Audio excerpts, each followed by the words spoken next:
समझ नहीं आ रहा अपने सैलरी इंक्रीमेंट का क्या करूं। बेटा इतना क्या सोच रहा है? अपने म्यूचुअल फंड्स के एसआईपी का टॉप अप करा ले। This is the right time. क्या? समझ में नहीं आया। बेटा इतना क्या सोच रहा है? अपने म्यूचुअल फंड्स का एसआईपी टॉपअप करा ले। This is the right time. अब समझा।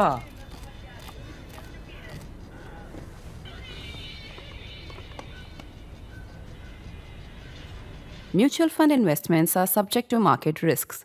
Read all scheme-related documents carefully. What's in a name? And why should Pentagon's decision to return to the name Pacific Command or PACOM from the Indo-PACOM or Indo-Pacific Command matter? For today's explainer, I'm going to be focusing on 3 core themes that will tell you why it matters. But before I start, let me make an appeal. If you haven't already considered becoming subscribers to ThePrint, I urge you to take the subscription at the earliest because all the quality stories, journalism, research, all of this requires your support. So just as you can see on your screens and the details are shared in the description box, do consider taking the subscription. And now with that, let me come to the 3 core themes that I was telling you about. So the first is what really happened last night. Second is the history of the PACOM and its renaming to Indo-Pacific Command in 2018. And third will be about the return to PACOM at a time when Indian Ocean region and its geopolitical realities are widely changing, and naturally then what implications would that hold for India? So let's begin with part 1. What really happened last night? 8 years after the Trump administration renamed the US Pacific Command or the PACOM as the US Indo-Pacific Command or INDOPACOM, Washington has reverted to the original designation. Officially, little has changed. The Pentagon insists that the mission, force posture, and strategic priorities remain intact. The rationale offered is institutional rather than strategic, which means it is about restoring the historic identity of a command that has existed since 1947 and that has played a central role in America's military engagements across Asia. Now, on paper, this looks merely a restoration of tradition. But geopolitics, remember, is often about signaling and the timing of that signaling as well. The 2018 renaming to Indo-Pacific Command was never simply about nomenclature. It reflected a strategic shift in how Washington viewed Asia and the changing balance of power across 2 interconnected maritime theaters, the Pacific Ocean Theater and the Indian Ocean Theater. By reverting to PACOM now, the Pentagon may not be altering the military deployments or operational responsibilities, and yet the move inevitably raises questions about whether the Indian Ocean is losing some of the strategic salience it acquired during the first Trump administration. And is it good news for China? And in the same breath, is it a bad news for India? Now, that is especially significant because the decision comes at a time when India-US relations have experienced unusual turbulence under Donald Trump's second term. Trade disputes, disagreement over sanctions, ceasefire claims on Operation Sindoor, the killing of Indian sailors aboard sanctioned vessels recently, and a noticeable reduction in high-level political engagement have all contributed to unease in New Delhi. This also matters because Donald Trump and Prime Minister Modi are going to be having their first bilateral in 16 months shortly. Therefore, let me reiterate that viewed in isolation, the name change may mean little, but when viewed in context, it is an unfavorable signal. Let me now come to the second part of today's explainer and tell you a little bit of a history of PACOM itself. The US Pacific Command was established on 1st January 1947 under President Harry Truman and evolved into the oldest and largest of America's unified combatant commands. Now, for the record, the US military currently has 11 unified combatant commands. These commands are the highest level of military authority in the Department of Defense, now called the Department of War, and are responsible for executing broad, continuing missions across the globe. Now, coming back, for more than 7 decades, PACOM oversaw American military operations across much of Asia and the Pacific. It played major roles during the Korean War in the 50s, the Vietnam War in the 70s, Cold War deterrence efforts, and numerous humanitarian operations. For most of this period, however, there was no concept of the Indo-Pacific. The Pacific and Indian Oceans were treated as distinct strategic spaces. The Indian Ocean largely fell under the broader Cold War arrangements centered around the Middle East and the Gulf. So, throughout the Cold War, the United States maintained an extensive military presence across the Indian Ocean through bases, access arrangements, and naval deployments. Traditionally, the US focused more on the Western Indian Ocean and its bases sprawling across the Gulf. Now, Britain, for instance, also retained an enduring role through facilities such as the Diego Garcia and its defense relationships such as the five-power defense agreements with Southeast Asian countries in the region.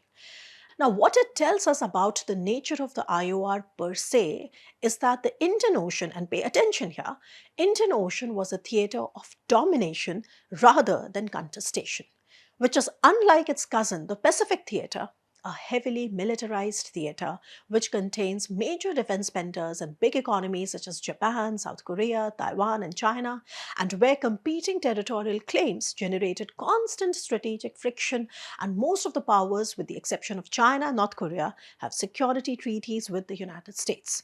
Now, contrary to that, the Indian Ocean region had remained largely dominated by one naval power. I'm sure all of you would remember the history of the Cholas at one point of time, but then Imperial Britain and then the United States. In fact, for most of its modern history, the region was dominated by Britain, and so much so that it had been called a British lake. Now, after the decline of British power following the Second World War, American predominance filled that vacuum. But this situation, that IOR remains dominated by one power while the Pacific remains contested, that situation started to change as IOR saw a new entrant, China.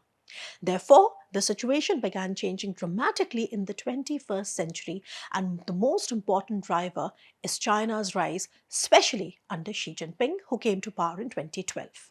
Now, let's spend some time on China's role before Xi Jinping came to power. China possessed no overseas military bases in the Indian Ocean or elsewhere. Chinese port access arrangements largely served commercial and economic purposes. Now, that changed radically after Xi launched an ambitious naval modernization program in 2015 and expanded China's geopolitical footprint unilaterally, changing the status quo when Xi wanted. The first major milestone came in 2017 when China established its first permanent overseas military base in Djibouti in the Horn of Africa. Simultaneously, Beijing expanded investments across a network of ports and infrastructure projects stretching from Gwadar in Pakistan to Hambantota in Sri Lanka, Chittagong in Bangladesh, the Maldives, and in many other places in Horn of Africa like in Sudan. Now, several of these developments echoed the string of pearls hypothesis. I'm sure you've heard of it several times. But what you may not know is that it was proposed by American analyst Booz Allen Hamilton in 2004, which suggested that China would gradually expand its strategic influence through civilian maritime infrastructure around the Indian Ocean region. What had once been a theoretical proposition increasingly appeared to be materializing as time went by. Naturally, there was a response, and that response emerged from several quarters. Even before Xi came, India's 2007 maritime doctrine articulated ambitions extending from the Strait of Hormuz to the Strait of Malacca and emphasized the importance of protecting sea lanes and maritime choke points, not merely using them. The same year, Japanese Prime Minister, the late Shinzo Abe, delivered his landmark Confluence of the Two Seas speech in the Indian Parliament, laying the intellectual foundations of what would later become the Free and Open Indo-Pacific Vision, or the FOIP vision, and subsequently the inspiration for the Indo-Pacific. Now, the idea was simple but transformative. The Pacific and the Indian Oceans could no longer be treated as separate strategic theaters. China's rise linked them together, a learning that got further crystallized after Xi's ambitious modernization of the Chinese Navy. The Trump administration's 2018 decision to rename PACOM as INDOPACOM was therefore not merely symbolic. It formally recognized India's centrality in the emerging strategic geography of Asia. It also served as a direct message to Beijing that American strategy would no longer be confined to the Pacific Ocean alone. Not surprisingly, back in 2018, China strongly opposed the move, viewing it as a part of a broader effort to contain China's influence and challenge its growing presence in the Indian Ocean. Now, with this background, let's come to part 3. Why the Indian Ocean matters more today than ever before. The significance of the debate lies in the changing nature of the Indian Ocean itself. The IOR region, or the Indian Ocean region, encompasses nearly one-third of humanity, around 2.9 billion people, and includes 36 littoral states as well as numerous hinterland countries like Nepal and Afghanistan linked to its economic networks. It also contains some of the world's most critical maritime choke points. The Strait of Hormuz and the Strait of Malacca carry vast volumes of global trade and energy flows. For China in particular, the Malacca Strait remains a strategic vulnerability where a substantial proportion of its oil and LNG imports transits through this route. The Strait of Hormuz, on the other hand, has been seeing an unprecedented war between US and Iran, and its subsequent weaponization has been sending shockwaves throughout global economy. Therefore, the erstwhile distinction between Indian and Pacific Ocean, as the former being a theater of domination and the latter being a theater of contestation, is now eroding. China's growing naval presence, expanding dual-use infrastructure network, and increasing political influence among Indian Ocean states is transforming the region into a more competitive and contested strategic space. Before I conclude, I have to talk about the salience of the 6 key island states of the Indian Ocean. And these are Sri Lanka, Maldives, Mauritius, Seychelles, Madagascar, and Comoros. Now, these countries possess vast exclusive economic zones, occupy strategically valuable locations, and have become increasingly important in major power competition. And largely their behavior so far has been to hedge their bets. Now, China is already a leading trade and investment partner for several of these island states, with key investments in strategic ports and technologies. Now, at the same time, India has ramped up strategic alignment with these countries too. Not just that, new actors are entering the region. Now, even beyond China and the United States, the European Union, another resident power, France, Turkey, the UAE, Saudi Arabia, and Russia have all expanded their engagement with the Indian Ocean, although Russia's role remains constrained by the current war in Ukraine. Now, the region has never been such a crowded geopolitical arena as it is today. India has responded through initiatives such as Sagar, later upgraded to Mahasagar, along with institutions and tools such as the Information Fusion Center, the IFC-IOR, and renewed engagement with organizations like the IORA, Indian Oceans Rim Association, and IONS, which is Indian Oceans Naval Symposium, that were established in the 90s. But India still faces limitations in resources and power projection capabilities. Projects such as the Great Nicobar project remains works in progress rather than fully realized strategic assets. Now, what it means is that India continues to benefit from the presence of other balancing powers in the region, particularly powers like the United States or European Union, France, or Japan.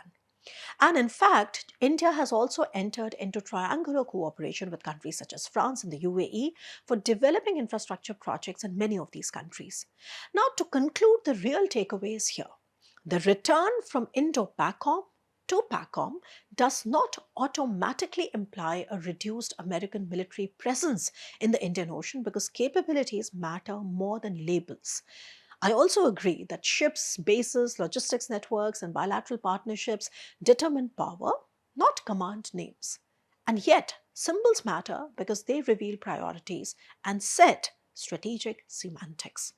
The 2018 shift to Indo-PACOM acknowledged a new geopolitical reality, that the Indian Ocean had become central to the balance of power in Asia, and that India occupied a pivotal position in connecting the Pacific and Indian Ocean theaters. That is what we thought that the US thought. Reverting to PACOM does not erase that reality, but it does dilute the symbolism that had accompanied it. For India, the timing remains uncomfortable. It arrives amid growing questions about the trajectory of India-US relations and only hours before the first Modi-Trump face-to-face meeting in 16 months. Most importantly, New Delhi cannot afford to ignore the broader strategic lesson. If perceptions emerge that American attention towards the Indian Ocean is weakening, even if only marginally, China will definitely seek to exploit the space and the vacuum. Beijing's footprint across the region is already expanding, while other actors such as Turkey are also increasing their influence. Like I keep repeating, Turkish warships visited Sri Lanka at least 6 times in 2025 alone. For India, therefore, the issue is not whether PACOM or INDOPACOM appears on a Pentagon letterhead. The real question is whether the strategic logic that produced the Indo-Pacific idea in the first place, the recognition that the Indian and Pacific Oceans are now inseparable theaters of competition, continues to guide American policy or not. Because, regardless of what Washington chooses to call its command, the Indian Ocean is no longer a backwater. It is rapidly becoming one of the most consequential arenas of 21st century geopolitics. And I'll be back to discuss that and more. Stay tuned.